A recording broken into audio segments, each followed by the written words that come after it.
Hey, what's up guys, marc-e-b here. Welcome to another episode of marc-e-b's Gaming Seat. Now today we're just going to have a bit of a news episode. I'm going to talk about a few things we're doing. Ubisoft have extended the Rainbow Six Siege beta to the end of this weekend, so I still am unable to stream or report on anything from that.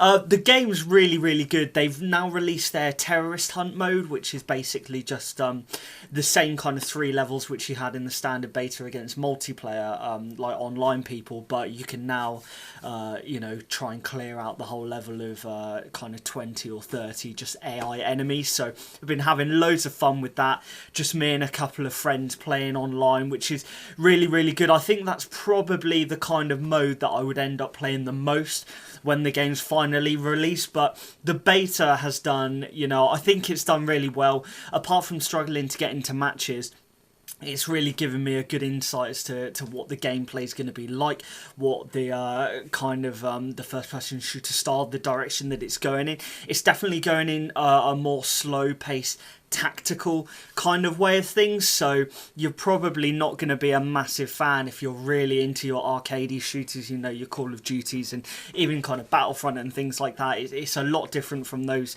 types of games, which for me is a positive thing, because I'm not a big Call of Duty fan at all. I don't really play any of those games or anything, not since Modern Warfare anyway.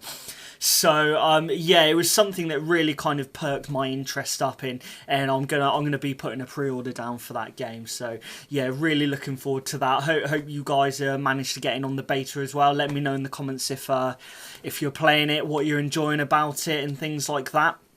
Konami, again, like we've seen this in the news going back and forwards. There was a statement going on about how they're moving away from their AAA gaming, and now just recently someone's come back and said, oh no, that's not true, we're fully committed to console gaming and we've never said otherwise and all this random stuff. I have no idea what's going on with Konami at the moment. I mean, like, it's like they just want people to fucking hate them. It's like they want people to troll them and to give them bad press. I know there's that whole kind of saying of what's like, any news is like bad, any news is good publicity or some crap like that. I can't remember it now. It's like even bad news is good press or something like that. But it's not working in the case of Konami. It's really not. I mean, people are just fucking going at them. And do you know what I really wish? It shows that there is a community of gamers that are willing to stand up and speak so vocally about these kind of things.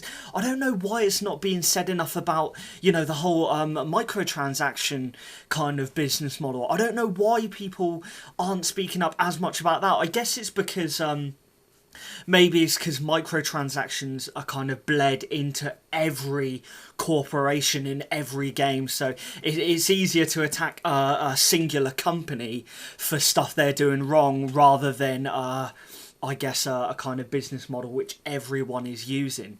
But it's just a shame because, yeah, like, Konami know people hate them. Konami know people are fucking laying into them about this whole Kojima thing. And I think it's starting to come out a bit more. I think we're starting to see the cracks as to why Kojima fell out with Konami and things like that with Metal Gear Solid 5. I've completed the game.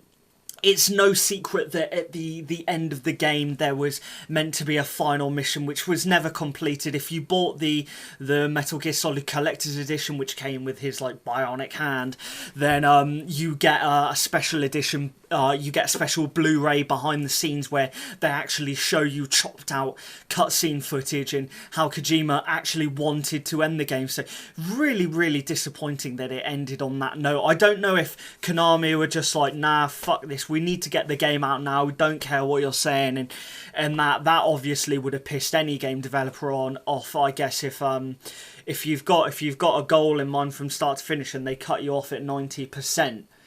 And they say, nah, we're not giving you any more resources and we're not giving you any more time, this is what's got to happen, then I can see why that would probably create a bit of tension.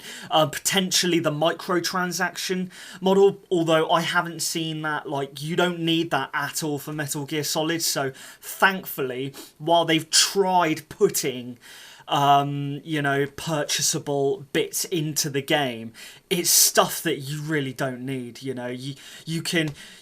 basically, if you want more than one Fallout base, you might want to buy that stuff, but I don't know why anyone would want more than one Fallout base, and that's it really. There's no other reason to pay the money, so thankfully it hasn't damaged the game too much in terms of kind of pissing people off and riddling little bits of purchases here and there throughout the game. But I'm still loving it. I'm still absolutely loving it. I'm at 63% completion, and I'm gunning for that platinum, although it's going to take a while just to, build a nuke and update your mother base and do all those extra bits. But it's such a cool game. Absolutely loving that.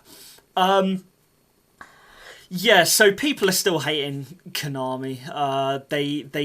They've come back on a lot of their statements now, saying that they definitely didn't say anything about leaving the AAA games industry. Well, then why the fuck did you cancel Silent Hills? Even if Kojima was going to leave that, you could have brought someone else in to work on it. Hey ho. So also in the new Square Enix have moved the Hitman game, early access, whatever you want to call it. They've moved that back till March next year. Now, this is another thing which I think has kind of gotten mixed reviews. They're releasing 3 maps with 6 contracts. I think that's what it is. I think it's 3 maps with 6 kind of story mission hits. And then there's going to be the contracts mode as well. So you can, potentially any target you want within that map, you can do yourself and set it up for your mates, etc. Within that, they're also going to be releasing that daily target where you only have 1 shot to kill the target. They'll be releasing those steadily throughout the weeks as it's released, and then after every month of the release they're doing an additional level. So I think there's going to be 6 big worlds in total.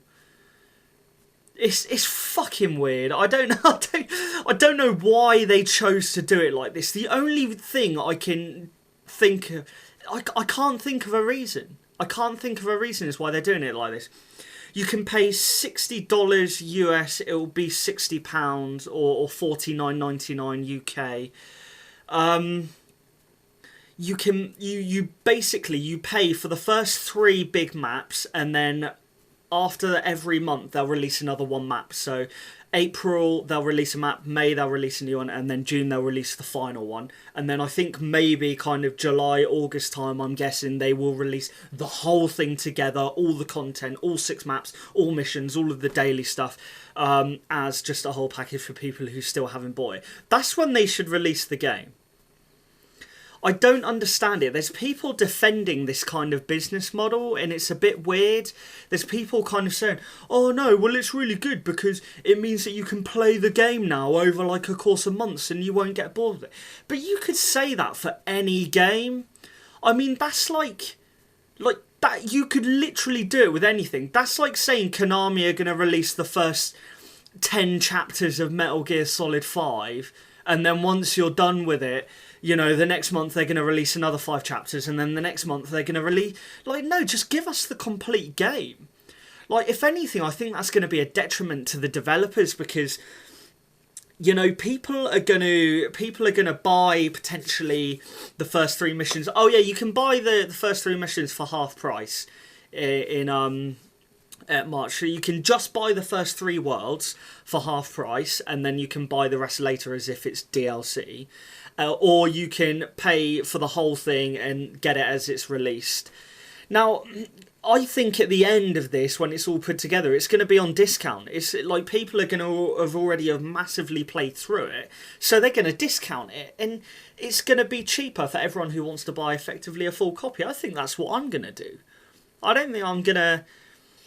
you know, line their pockets with money in March for a game that's half complete, effectively. Like, and if it was fully complete, they'd release the whole thing. I think they're trying to do this episodic thing, aren't they? You know, like you have Telltale games doing their thing, but that's a very different story. I mean, they're very specific, kind of episodic, you know, low-priced types of things. Yeah, it's just a bit weird. No. Oh well. And last but not least, I am going to a games event which I'm really excited about next week on the 10th of October up in Manchester. I'm going to the Play event. I may be wrong. I think it's play.com. I went to one like 5-6 years ago with a good friend of mine, and I think it's play.com who put the event on, and they invite all the developers and games people down and stuff, so you can try out their stuff, and they have some music and live entertainment and things like that, and a few celebrities. But I'm really excited about this because we don't get a lot of this kind of stuff in the UK. You guys in the US, for those who are watching across the pond, you tend to you know, you do have some very cool events, and you know, I'm super jealous I can't go to them as well. Like when you have like your Comic Cons and your game events and all of that kind of thing. And so when this kind of came along, I was really excited about it, and I think I'm gonna go and check it out. I'm gonna bring my camera and my mic with me. I need to figure out a good way of using my mic. I might just like make a really shitty mic and just kind of use it, but yeah, it'd be really cool to get some footage to show you guys what it's like, to give my opinions of the things while we're there, while we're at potential game booths, and it'd be cool if I could speak to some people as well. I don't know if I will be able to do that, but yeah, I might interview some randoms. I might try and speak with, I don't know if there's any kind of particular celebrities there or anything, but they're probably all going to be like at booths and things like that. So I'll see what I can get up to. But I'm going to be doing that video, and I'll do an episode for it probably for the following week. So expect that one maybe the 17th of October, 16th, 17th of October, something like that. But yeah, I'm super looking forward to that. So yeah, that's it for today's episode, guys. Let me know in the comments what you're playing at the moment, what you're really enjoying. I need to get on Twitch and start doing some more streaming, which I will be. I'm going to do some Metal Gear Solid 5 and probably some Rocket League. I bloody love that game and things like that. Please come and check me out on Twitch. My Twitch name is marc-e-b GC. That's all one word, just marc-e-b GC. And you can also catch me on Twitter, you know, kind of with little opinions and things. Come and check me out on Twitter. Again, it's the same, marc-e-b GC. Other than that, I'll catch you right here on the next show.